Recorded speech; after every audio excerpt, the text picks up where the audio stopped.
पातीला, पाण्याशिवाय काय किंमत भूमीच्या या मातीला, आणि छत्रपती शिवरायांशिवाय काय किंमत जगाच्या या मातीला. असे राजे छत्रपती शिवराय उजव्या बाजूला माझ्या असल्यामुळं मला 1 तास भाषण करण्यासाठी त्यांचा आशीर्वाद लाभेल याबद्दल माझ्या मनामध्ये कुठल्याही प्रकारची शंका नाही आहे. तुम्हाला सगळ्यांना माहिती आहे की लोकमान्य टिळकांनी या देशामध्ये इंग्रजांच्या विरोधामध्ये जनमत एकत्र यावं म्हणून गणेश उत्सव हा उत्सव आणि शिवजयंती उत्सव सुरू केला. आपण सगळे हिंदू धर्मीय आहोत, कुणी बौद्ध धर्मीय इथं असेल. तुम्हाला सगळ्यांना माहित असेल की कोणताही शुभ कार्याचा प्रारंभ करायचा असेल तर आपण पहिल्यांदा कुणाचं स्मरण करतो अरुण गुरुजी? गणरायांचं आपण स्मरण करतो. आपण एखादी गोष्ट करायची झाली तर म्हणतो श्री गणेशा, झाला की नाही. एखाद्या ग्रंथाचा प्रारंभ करायचा झाला तर श्री गणेशायनम महा असं म्हटलं जातं. पूर्वीच्या काळामध्ये नाटकं असतील तर त्या नाटकामध्ये देखील गणाने सुरुवात केली जात होती. गणपतीला एवढं महत्व आपल्या संस्कृतीनं का दिलं असं जर मला कोणी विचारलं तर त्याचं कारण विद्यार्थी मित्रांनो एकच आहे, ते म्हणजे त्या कालावधीमध्ये ब्रह्मदेवाच्या सोबत सगळ्या देवांची बैठक झाली. मुलांना लक्ष द्या मी काय सांगतोय ते. आणि त्या ब्रह्मदेवाच्या बरोबर सगळ्या देवांची बैठक झाली आणि ब्रह्मदेवाला सगळ्या देवांनी विचारलं की या जगामध्ये, या मृत्यू लोकामध्ये किंवा सगळीकडेच अग्रपूजेचा मान कुणाला द्यायचा. पहिला पूजन करण्याचा मान कुणाला द्यायचा. त्यावेळेला प्रत्येक देव म्हणायला लागला की मला मिळाला पाहिजे, दुसरा देव म्हणाला मला मिळायला पाहिजे. प्रत्येकाला वाटू लागलं की हे मान आपल्याला मिळावा. परंतु ब्रह्मदेवाने त्यामध्ये एक अट टाकली की त्यांना अग्रपूजेचा मान आपल्या इथं मिळेल. थोडा आवाज कमीच राहू. त्यांना अग्रपूजेचा मान या ठिकाणी मिळेल की जो या पृथ्वीला प्रदक्षिणा घालून पहिल्यांदा इथं पोहोचेल त्यालाच पहिला अग्रपूजेचा मान दिला जाईल. सगळ्या देवांना वाटलं की या शर्यतीमध्ये आपला पहिला नंबर यावा, आपला पहिला नंबर यावा, म्हणून सगळे देव आपलं आपलं वाहन घेऊन पृथ्वीच्या प्रदक्षिणेसाठी निघाले. गणपतीचं देखील मुलांना कोणतं वाहन आहे? कोणतं? टाळ्या वाजवा एकदा तुमच्याच नावाने. महालंगीचे अंगदरावजी एवढे छोटे छोटे मुलं एवढे हुशार आहेत तर मोठी माणसं तर किती हुशार असतील. नाही तर काय सांगावं मुलांना. बऱ्याच गावाला मी भाषणाच्या निमित्तानं जातो. एका गावामध्ये असेच मुलं बसलेले होते. मुलांना प्रश्न विचारला, सांगा रे मुलांना नारळाची झाडं सगळ्यात जास्त कुठं आढळून येतात? एक मुलगा उठला, म्हणला मी सांगतो. म्हणलं सांग. आणि त्यानं उत्तर दिलं, म्हणला डालड्याच्या डब्यावर. एकाने मुलांना प्रश्न विचारला, सांगा रे मुलांना 2 ऑक्टोबरला ज्या बापूजींची जयंती साजरी केली जाते त्या बापूजींचं पूर्ण नाव काय? एक मुलगा उठला, म्हणला मी सांगतो. आणि त्यानं उत्तर दिलं, म्हणला आसाराम बापू. पण या महालंगी गावातील ही छोटी छोटी मुलं देखील अत्यंत हुशार आहेत. तुम्हाला मी विचारलं की गणपतीचं वाहन कोणतं आहे? कोणतं आहे? गणपती बाप्पांनी ठरवलं की आता या प्रदक्षिणाला आपल्याला या उंदरावर बसून करायची आहे. परंतु गणपती ही बुद्धीची देवता आहे. गणपतीच्या लक्षात आलं की पृथ्वीची प्रदक्षिणा करायचं पुण्य जर आपल्याला पदरात पाडून घ्यायचं असेल तर आपल्या संस्कृतीमध्ये काय सांगितलंय? आई वडिलांना जर प्रदक्षिणा घातली तर पृथ्वीला प्रदक्षिणा घातल्याचं पुण्य मिळतं. बाजूलाच पार्वती आई साहेब उभ्या होत्या, त्यांच्या बाजूलाच वडील शंकर महादेव उभे होते. गणपतीनं मागचा पुढचा विचार केला नाही, आपल्या आई वडिलांना प्रदक्षिणा घातली, सांगितलं माझा पहिला नंबर आला. आणि गणेशजींना तेव्हापासनं आपल्या संस्कृतीमध्ये अग्रपूजेचा मान मिळाला. विद्यार्थी मित्रांनो, तुम्हाला मला प्रश्न विचारायचे की गणपतींना अग्रपूजेचा मान कशामुळे मिळाला? तर त्यांनी आपल्या आई वडिलांची सेवा केली, आई वडिलांना देव मानलं, म्हणून गणपतींना हा अग्रपूजेचा मान मिळालेला आहे. इथं बसलेल्या महाराजांना माझ्यापेक्षा फार जास्तीच माहिती आहे. तुम्हाला माहिती आहे की पार्वती माता आंघोळीला गेलेल्या होत्या आणि पार्वती मातेने सांगितलं होतं की माझी आंघोळ होईपर्यंत तू दरवाजा राखत बसायचं, कुणालाही मध्ये येऊ द्यायचं नाही. माहिती आहे तुम्हाला. आणि त्यावेळेला शंकरजी आले तरीही गणपतींनी आपल्या वडिलांना सुद्धा मध्ये जायची परवानगी दिलेली नाहीये. कुणाच्या शब्दासाठी? आपल्या आईच्या शब्दासाठी. आपल्या आईवर जीवापाड प्रेम करणार या जगातला देव जर कोणता असेल तो कोणता देव आहे? गणेशजी आहे. आणि त्या गणेशजींच्या उत्सवाच्या काळात आपण आईबद्दलचा विचार करतोय. मला असं वाटतं की अत्यंत संयुक्तिक अशा प्रकारचा कार्यक्रम या ग्रामस्थांनी आणि या नवयुवकांनी घेतलेला आहे आणि त्यांना प्रोत्साहन या गुरुजी मंडळीने दिलेला आहे. पुनश्च एकदा त्यांच्या या कामासाठी जोरदार टाळ्या वाजवून आपण सगळ्यांनी त्यांचं कौतुक केलं पाहिजे. खरं तर मला सांगितलंय की तुम्ही आईवर बोला, मला सांगितलं की तुम्ही आईवर बोला. मी पहिल्यांदाच आईवर बोलतोय असं नाहीये. आपल्या भारतीय संस्कृतीमध्ये आईचं महत्व अनेक वर्षापासून सांगितलं गेलेलं आहे. आईचं महत्व अनेक वर्षापासून सांगितलं गेलेलं आहे. आईचं महत्व अनेक वर्षापासून सांगितलं गेलेलं आहे. हिंदू धर्मामध्ये तुम्हाला माहिती आहे की आपल्या धर्मानं भास्करराव किती देव सांगितले हो? गुरुजी हेडमास्टर होते. आपल्या धर्मानं किती देव सांगितली? बऱ्याच वेळेला आपण म्हणतो 33 कोटी देव. त्या कालावधीमध्ये प्रत्येक नर आणि नारी मध्ये आपण नारायण बघत होतो म्हणून आपण 33 कोटी देव म्हटलं. बरोबर बी आहे. त्याचे वेगवेगळे अर्थ आहे 33 कोटी देव म्हणण्याच्या पाठीमागचे. त्याच्या विस्तारात मला जायचं नाहीये. पण आता विज्ञान आणि तंत्रज्ञानाच्या युगामध्ये जर तुम्हाला कोणी विचारलं आमच्या भारतीय संस्कृतीने किती देव मानले म्हणून, तर 33 कोटी देव म्हणू नका. कारण हे शिकलेले मुलं म्हणतील एवढे कुठं देव असतात का. म्हणून आता आपण सांगितलं पाहिजे या नवीन टेक्नॉलॉजीतल्या मॉडर्न विद्यार्थ्यांना आणि मुलांना की आमच्या हिंदू धर्मानं 5000 वर्षापूर्वी किती देव सांगितले हो? 5 देव सांगितले मुलांनो. किती? 5 देव सांगितले आमच्या उपनिषदांनी. आणि ते कोणते बघा. पहिला देव सांगितला मातृदेवो भव. दुसरा देव सांगितला पितृदेवो भव. तिसरा देव सांगितला आचार्य देवो भव. चौथा देव सांगितला देवो देवो भव. आणि 5वा देव सांगितला अतिथी देवो भव. पहिला देव कोणता सांगितला मुलांनो? कोणता?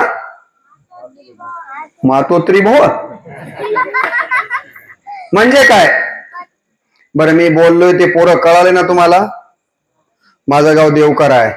बोललेलं नाही कळालं तांगदराव काय फजिती होते. मला एक विनोद आठवला. टाळ्या वाजवा सांगतो तुम्हाला. ते मातोश्री म्हणल्यामुळं महाराज मला ते आठवला दृष्टांत. आमच्या देवकरच्या एका खेड्यातल्या शेतकरी माणसानं ठरवलं म्हणजे आपल्या पोराला अहमदपूर पॅटर्न अहमदपूरला शिकाय ठेव. मुलाला अहमदपूरला मुलांना शिकायला ठेवलं. 8वी 9वी 10वी पर्यंत पोरग तिथंच होतं. 10वीचा निकाल लागला. निकाल लागल्याच्या नंतर पोरग घरी आलं. घरी आल्याबरोबर वडिलांनी विचारलं बाळा आज 10वीचा निकाल लागला, पास झालास का नापास झालास? बाळा 10वीचा निकाल लागला. माय कमी ठेव रे लेकरा, थोडं लक्ष कर की सगळं मूड जाते.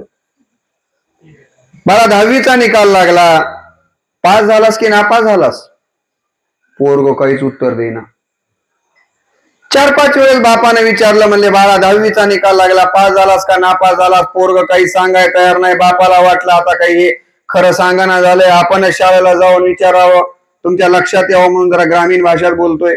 खेड्यातला माणूस बंडी खांद्यावर टाकली आणि बनींवरच निघाला अहमदपूरला.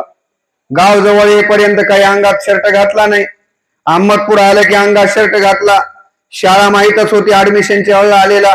शाळेच्या जवळ आला आणि बघितलं तर हेडमास्टरचा जे ऑफिस होतं त्या ऑफिसचा दरवाजा काचाचा होता. त्या काचाच्या दरवाजाजवळ आलं हे खेड्यातला आमच्या गावचा शेतकरी भावा, आणि त्यानं दरवाजा ढकलला आणि हेडमास्टरला म्हणला, साहेब मी येऊ का मधी, साहेब मी येऊ का मधी म्हणल्यास आता त्या हेडमास्टरनं त्याला समजलं असंच बोलावं का नाही. ते हेडमास्टर म्हटले, आगतम स्वागतम. व्हायला म्हणला काय म्हणाले हे. मातृ म्हणले म्हणे हे काय सांगाले की कळच ना झालंय. तेवढ्यात मध्ये आला म्हणला, साहेब मी बसू का. ते हेडमास्टर म्हणले, असं नसतं. म्हणलं असलं नसतं काय म्हणाले हे काहीच कळना. त्याने पुढचा प्रश्न विचारला, साहेब मग पोरग 10वीला तुमच्या शाळेत होतं, आज निकाल लागला, पास झाले का नापास झाले. आता त्या हेडमास्टरनं समजलं अशा भाषेत उत्तर द्यावं की नाही. मग पोरग 10वीला तुमच्या शाळेत होतं, पास झालं का नापास झालं म्हणल्यास कळलं असं उत्तर द्यावं. हेडमास्टर म्हटले, चित्त चांचल्य, मनोमालिन्य, अवधानाचे विचलन इत्यादी दुराग्रहांच्यामुळे तुमचे चिरंजीव अनुत्तीर्ण झाले. एवढं बोलणं ऐकलं ताडकन खुर्चीवरून उठलं, दणकन दरवाजा ढकलला, जे पळत सुटलं जे पळत सुटलं पोरं पळत पळत घरी आलं. पोराला गळपाटून मिठी मारली, म्हणला बाळा माय लेकरा नापास झाला असते चांगलं झालंय माय. आर त्या शाळेतलं हेडमास्टरचं बोललेलं बापाला काही कळणार लेकरा, माझ्या पिल्ल्या वर्षभर त्या शाळेत कसा राहिलास माय. म्हणून पोराला गळपाटून मिठी मारली. तसं तर होईना झालं ना पोरो, कळायलंय ना. मग पहिला देव कोणता सांगितला, मातृदेवो भव. आमच्या भारतीय संस्कृतीमध्ये हिंदू धर्मानं कित्येक हजार वर्षापूर्वी पहिला देव कोणता सांगितला, आई सारखे दैवत साऱ्या जगतावर नाही. या जगामधला पहिला आणि श्रेष्ठ देव जर कोणता असेल तर आज लक्षात ठेवा, आपल्या घरामध्ये असलेली आपली आई हाच पहिला देव आहे. केवळ हिंदू धर्माने सांगितलं महाराज असं नाही. मी बौद्ध धर्माचा अभ्यास केला. बौद्ध धर्मामध्ये गौतम बुद्ध सुद्धा म्हणतात, मातु पितु उपठानम पुतदारस्य संगहो. आई वडिलांच्या सेवे इतकं या जगामध्ये दुसरी कोणतीच सेवा श्रेष्ठ नाही. मी इस्लाम धर्माचा अभ्यास केला. मोहम्मद पैगंबरांनी कुराण नावाच्या ग्रंथामध्ये काय सांगितलं माहितीये तुम्हाला. मोहम्मद पैगंबर म्हणतात, माँ बाप राजी तो अल्लाह राजी. माँ बाप के चरणों के नीचे ही जन्नत है. स्वर्ग कुठं आहे, स्वर्ग इकडं तिकडं कुठंही नाही आहे. आई वडिलांच्या सेवेमध्ये स्वर्ग आहे असं इस्लाम धर्मानं देखील सांगितलंय, ख्रिश्चन धर्मानं देखील सांगितलंय. एवढंच नाही, मी संत साहित्याचा अभ्यास केला.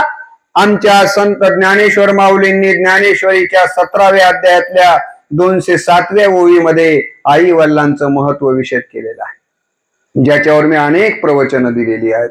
माझ्या युट्यूबवर रामकृष्ण बदने युट्यूबवर अनेक प्रवचनं टाकलेली आहेत. माऊलींनी ज्ञानेश्वरीमध्ये लिहिलं, सकळ तीर्थांची धुरे जिये का माता पितरे तये सेवेशी कीर शरीरे लोन कीजे. या जगामध्ये आई वडिलांच्या सेवे इतकं श्रेष्ठ काहीच नाहीये असं कुणा सांगितलं, संत ज्ञानेश्वर महाराजांनी देखील सांगितलं. तुकाराम महाराजांना विचारलं, महाराज आम्ही कोणत्या तीर्थाला जावं, आम्ही कुणाची पूजा करावी आम्हाला सांगा ना. तुकाराम महाराजांनी एक अभंग लिहिला. महाराज म्हणाले, माय बाप केवळ काशी तेने नव जावे तीर्थासी. पुंडलिके काय केले परब्रह्म उभे ठेले. तुका म्हणे माय बापे. महाराज पुढे काय, आवघी देवाचीच रूपे. आपल्या घरामधले आई वडील हेच देव आहेत. म्हणून तुम्हाला काही अडचणीमुळे पंढरीच्या पांडुरंगाच्या दर्शनाला पंढरपूरला जाता आलं नाही तरी पंढरीचा पांडुरंग तुमच्यावर रागावणार नाही. शिखर शिंगणापूरला मोठ्या महादेवाच्या दर्शनाला जाता आलं नाही तरी महादेव तुमच्यावर रागावणार नाही. नव्हे, तुम्हाला तिरुपतीला बालाजीच्या दर्शनाला जाता आलं नाही तरी काही बिघडणार नाही, जर तुम्ही तुमच्या घरी आई वडिलांची सेवा करत असाल तर. इकडे आई वडिलांना जनावरांच्या गोट्यामध्ये ठेवायचं, आई वडिलांना नको तेवढ्या शिव्या घालायच्या आणि तिकडे पंढरपूरच्या यात्रेला जायचं. माझ्या माय बापांनो, देव अशानं तुमच्या स्वप्नातही येणार नाहीये. कधीतरी आपण हा विचार केला पाहिजे, कधीतरी आपण विचार केला पाहिजे की मी पंढरपूरला आलोय, कशासाठी आलोय? पांडुरंगाच्या दर्शनासाठी आलोय. लाईन कुठवर लागली? या गोपाळपुऱ्यापर्यंत लागली. त्या गोपाळपुऱ्याच्या लाईन मध्ये उभा टाकल्या मी माझ्या मनाला प्रश्न केला पाहिजे की मी इथं कशासाठी आलोय? पांडुरंगाच्या दर्शनाला आलोय. पांडुरंग हा विटेवर कशामुळे उभा राहिलाय? पुंडलिकानं आई वडिलांची सेवा केली म्हणून उभा राहिलाय. मग मी ज्या पंढरीचा पांडुरंग आई वडिलांची पुंडलिकानं सेवा केली म्हणून इथे येऊन उभा टाकलाय, मी माझ्या आई वडिलांची सेवा करतोय का? उभा टाकल्या विचार करायचा. मी जर माझ्या आई वडिलांची सेवा करत असल तरच मला त्या पंढरीच्या पांडुरंगाच्या पायाला स्पर्श करण्याचा किंवा दर्शन घ्यायचा अधिकार आहे. मी जर माझ्या आई वडिलांना जनावरांच्या गोट्यात ठेवत असेल, मी माझ्या आई वडिलांची वाटणी करून घेत असेल, मी माझ्या आई वडिलांना वृद्धाश्रमामध्ये पाठवत असेल, तर मला त्या पांडुरंगाच्या पायाला हात लावण्याचा अधिकार नाहीये. हा विचार मला वाटतं की आपण सगळ्यांनी केला पाहिजे. महाळंगीमध्ये आई वडिलांवरती सेवा करणारी बरीच मंडळी आहे. आता मी नुसतं आईवर संतांनी काय काय सांगितलं एवढं सांगायला 2 तास लागतो, पण मला तर सगळाच विषय इथे घ्यायचा आहे आणि म्हणून मी काही जास्त वेळ त्याच्यामध्ये घेणार नाही. मी तुम्हाला सांगितलं की आमच्या सगळ्या धर्मसंस्थापकांनी, आमच्या सगळ्या धर्मानं, आमच्या सगळ्या संतांनी कुणाच्या सेवेला महत्व दिलं? मुलांनो, आई वडिलांच्या सेवेला महत्व दिलेलं आहे. ज्या गणेशजींना हा अधिकार प्राप्त झाला त्यांनी देखील आई वडिलांची सेवा केली, म्हणूनच त्यांना हा अधिकार प्राप्त झालेला आहे. म्हणून आपण आज ठरवायचं, मी देखील माझ्या आई वडिलांची सेवा करेन, मी देखील माझ्या आई वडिलांची सेवा करेन, असा विचार आपण या ठिकाणी करायचा. आलं का लक्षात? बरं, मला तुम्हाला एक प्रश्न विचारायचा आहे. आई कुणाला म्हणता तो?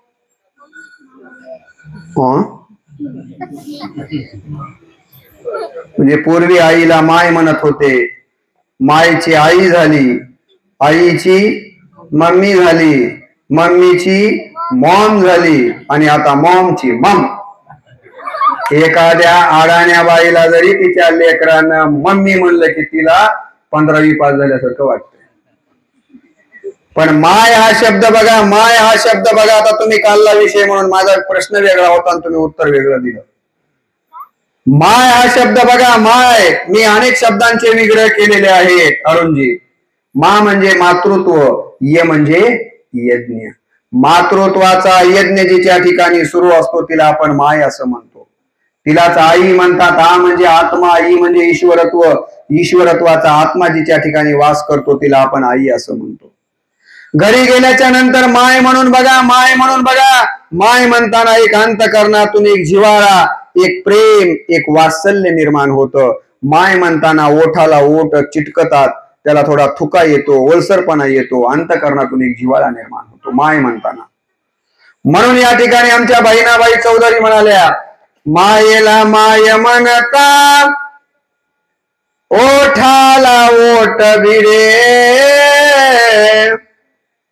चुलतीला काकी म्हणता किती अंतर पडे. जीजीला जीजी म्हणता झाला जीवेला निवारा सासूला सासू म्हणता गेला तोंडातून वारा सा कशा बाया हसायला बघा खाली मान घालू घालू त्यांना कळालं हा सासूला सासू म्हणता गेला तोंडातून वारा एखाद्या मोटरसायकलच्या टायर मध्ये खिळा घुसावा आणि त्याच्यातून हवा जावे तस सासूला सासू म्हणता गेला तोंडातून वारा